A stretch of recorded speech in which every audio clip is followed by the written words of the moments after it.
তাহলে আল্লাহ তাআলার প্রতিটা হুকুমকে, আল্লাহ তাআলার প্রতিটা হুকুম বড়। আল্লাহ তাআলার প্রতিটা হুকুম কি? এই ছোট মনে করে মেসওয়াক না করে, এটা না করলে আর কি হবে, এটা ছোট কদ্দুর জিনিস, এটা আর না করলে কি হবে। লেকিন হইতে পারে আমার জীবনের একবারের মেসওয়াক করা কবুল হয়ে এটা দিয়েই রব আমাকে মাফ করে দিয়েছে। কি হয় কিচ্ছা কিন্তু বলি না, তারপরেও আইসা গেছে। বাচ্চা হারুনুর রশিদের স্ত্রী জুবায়দা নহরে জুবায়দা খনন করছেন, আরাফা থেকে মুজদালেফা পর্যন্ত এই মানুষগুলোকে পানি পান করাবার জন্য। কত বড় কাজ! হাজিরা কোটি কোটি হাজি যুগ যুগ ধরে, শত বছর ধরে এখান থেকে পানি পান করছে। তো এত বড় কাজ করছেন উনি, পানির ফোয়ারা চালু করে দিয়েছেন, জারি করে দিয়েছেন মিনা মুজদালেফার মধ্যখানে। তো উনি ইন্তেকালের পরে ওনাকে কেউ স্বপ্নে দেখেছে, নিশ্চয়ই আল্লাহ তাআলা আপনাকে মাফ করে দিয়েছেন নহরে জুবায়দার কারণে। তো তিনি জবাবে বললেন, আল্লাহ তাআলা আমাকে নহরে জুবায়দার কথা জিজ্ঞাসাও করেন নাই। এটা আমি করছি, এটা আমার আমলনামার খাতাতে নাই। কি হয়? তো আপনাকে আল্লাহ কি ব্যবহার করছেন? একদিন আমি পাকঘরে কাজ করছিলাম, তো হঠাৎ করে মসজিদ থেকে আজানের ধ্বনি আসছে। আমার উপরের দোপাট্টাটা নিচে পড়া ছিল, আমি আমার উপরের দোপাট্টা ওড়নাটা উপরে টেনে দিয়েছি রব্বে কারিমের নামের আজমতের বরকতে। তো রব আমাকে এজন্য মাফ করে দিয়েছে। এই কাজটা ফরজ ছিল, ওয়াজিব ছিল? পৃথিবীর কেউ এই কাজটার কারণে থ্যাংক ইউ দিয়েছে? এই জন্য আমরাও মাঝে মাঝে বড় বড় সম্মেলনে বয়ান করি, একটু বড় কথা বলে ফেলি। আপনারা মনে করেন ওয়াহ ওয়াহ কত বড় বক্তা রে, লেকিন বিষয়টা এখানে এটা নয়। এখানে বড় আর ছোট কোনোটাই না, মানদণ্ড রবের কাছে। বুঝেন নাই কথা? আমি বড় মসজিদের খতিব, লেকিন হইতে পারে ওই সুবর্ণচরের কোনো চরে কোনো এক ছোট্ট মসজিদের খতিব যাকে 300 টাকা বেতন দেয়, আর 300 টাকাও 3 মাস বাকি। হইতে পারে ওই খতিব আমার মতো খতিবের চেয়ে 1 কোটি গুণ আগে জান্নাতে চলে যাবে।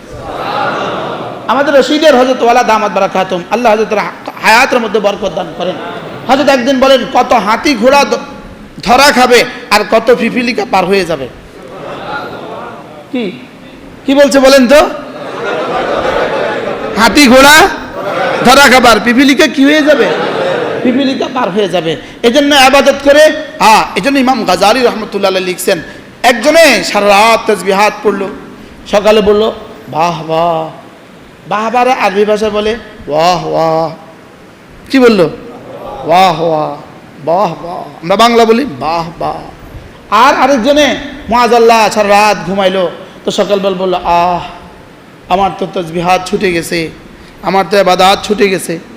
সে বলল আর ওই ইবাদত করনেওয়ালা কি বলল? বাহ। ইমাম গাজালি রাহমাতুল্লাহ ইহইয়াউল উলুমের মধ্যে বলছেন, এই ওয়াহ ওয়াহ চেয়ে এই আহের দাম আল্লাহ তাআলার কাছে অনেক বেশি। একজনে কি বলল? বাহ বাহ। আরেকজনে কি বলল? কি ওই ইমাম আহমদ ইবনে হাম্বলের জমানার ওই রুটিওয়ালার মতো সারা রাত ঘুমাতো, আর সকালবেলা উঠে বলতো হয় ইমাম তো সারা রাত ইবাদত করছে, আমি তো সারা দিন মেহনত করি, এই জন্য আমি সারা রাত কি করতে পারি নাই, আমি তো ইবাদত করতে পারি নাই। তো আল্লাহ তাআলা তাকে আগে ভাগে জান্নাত দিয়ে দিয়েছে। আর সে শুধু বলতো আমি কিছু করতে পারি নাই, বলে আমি কিছু কি। তাহলে বড় ইবাদতকে নিজের আল্লাহ তাআলার শানে কি মনে করা? ছোট মনে করা। আর ছোট গুনাহ হয়ে গেলেও, আজকে হুজুর যে আয়াতে কারিমাগুলো পড়ছেন, ওয়াকাররাহা ইলাইকুমুল কুফরা ওয়াল ফুসুকা ওয়াল ইসয়ান উলাইকা হুমুর রাশিদুন। আল্লাহ তাআলা যাদের কলিজায় কুফরের প্রতি ঘৃণা বোধ দিয়ে দিয়েছেন, নাফরমানির প্রতি ঘৃণা বোধ দিয়ে দিয়েছেন, এবং গুনাহের প্রতি আল্লাহ তাআলা যাকে ঘৃণা বোধ দিয়ে দিয়েছেন, আল্লাহ তাআলা বলেন এরা না উলাইকা হুমুর রাশিদুন, এরা না সরাসরি হেদায়েত প্রাপ্ত। এদের কাছে গুনাহ ভাল লাগে না। বলেন এদের কাছে গুনাহ কি লাগে না? ভাল লাগে না। আমি আমার ছাত্রদেরকে মাঝে মাঝে বলি, দেখবে ছাত্ররা বলে হুজুর পড়তে ভাল লাগে না। আমি বলি বলো ভাল লাগে না শব্দটা বলতে ভাল লাগে না। ভাল লাগে না এই শব্দটা বলতে কি লাগে না? বলতে ভাল লাগে না। তাহলে ওয়াকাররাহা ইলাইকুমুল কুফরা ওয়াল ফুসুকা ওয়াল ইসয়ান, আমি এখানে দাঁড়াইলে হুজুর যা পড়ে হুজুরটা পরিকল্পিত করে পড়ে, পরিকল্পনা করে আমারও আস্তে টোয়া করার লেগে পড়ে। আলহামদুলিল্লাহ প্রায় দেখি হুজুরের তেলাওয়াতগুলো আমার দিল ছুঁয়ে যায়, শব্দগুলো। ওয়াকাররাহা ইলাইকুমুল কুফরা ওয়াল ফুসুকা ওয়াল ইসয়ান সাহাবাদের কাছে আল্লাহ তাআলা কুফরিকে, ফিসক আর ফুজুরিকে আর গুনাহগুলোকে তাদের কাছে কি করছে বলেন? অপছন্দনীয় করে তুলছে। আল্লাহ তাআলা বলেন উলাইকা হুমুর রাশিদুন, জানো এরা না হেদায়েত প্রাপ্ত। সুবহানাল্লাহ। এরপরে ফাদলাম মিনাল্লাহি ওয়া নি'মা, বলো কারোর কাছে যদি কুফরি অপছন্দনীয় হয়, কারোর কাছে যদি গুনাহ অপছন্দনীয় হয়, কারোর কাছে যদি ফিসক আর ফুজুরি অপছন্দনীয় হয়, তো বুঝো, এটা বুঝে নিবা যে এটা আল্লাহ তাআলার পক্ষ থেকে বড় ইহসান আর বড় নিয়ামত। আশ্চর্য কথা। ফাদলাম মিনাল্লাহি ওয়া নি'মা, ফাদলাম মিনাল্লাহি ওয়া নি'মা। একজনের কাছে তাকবীরুল্লাহ বড় ভাল লাগে, বড় ভাল লাগে তাকবীরুল্লাহ। একজনের কাছে তাকবীরুল্লাহ কি লাগে? বড় ভাল লাগে। এইটা বুঝতে হবে এটা আল্লাহ তাআলার পক্ষ থেকে বড় ফজল। একজনের কাছে জামাতে নামাজ পড়া, যুদ্ধ করে সে জামাতে নামাজের জন্য, আছে না নাই বলেন? আমাদের এক দোস্ত আছে অ্যাডভোকেট এনাম, আল্লাহ তার হায়াতের মধ্যে বরকত দান করেন। সে জামাতের জন্য যুদ্ধ করে। সে প্রতিদিনের বিষয়, তার কোর্টে জজ উঠছে, সে উঠছে, আজান দিছে, সে হাত তুলবে, তুললে জজ সাহেব বলে যান। মাঝে মাঝে যখন নতুন আসে তখন যান একটু শক্ত করে যান,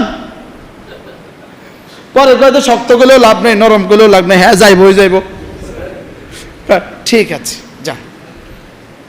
আরেক মামলাও তোলে, উনি আসলে ওনার মামলা আবার তোলে।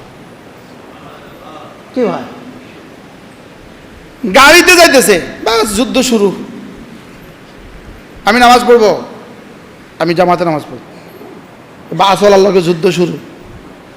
এই মানুষগুলো হলো যাদের কলিজায় আল্লাহ তাআলা ঈমান আর নামাজকে পছন্দনীয় করে তুলছে। সুবহানাল্লাহ। কি ভাই? আর যাদের কলিজায় গুনাহ পছন্দনীয়, ঈমান পছন্দনীয়, আমল পছন্দনীয়, গুনাহ পছন্দনীয়, আপনি বুঝে নেবেন। ফাদলাম যালিকা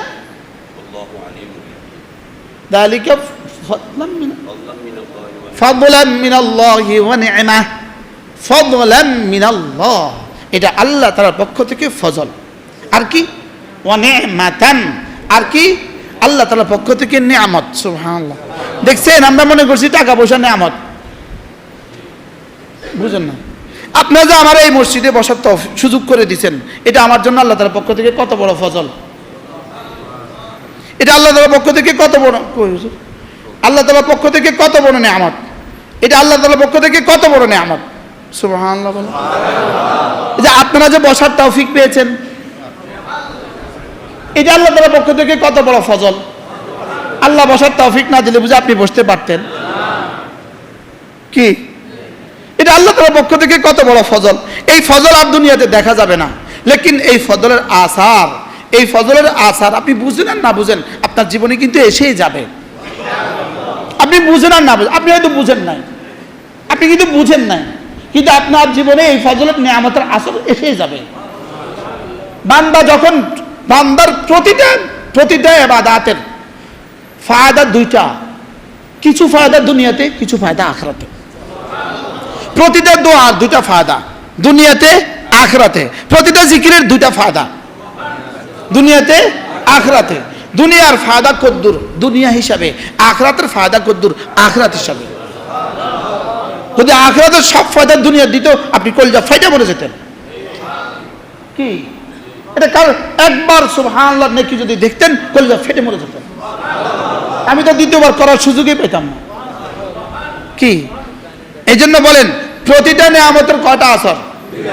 কি কি? দুনিয়াতেও আখিরাত। প্রতিটা জিকিরের দুইটা আসর।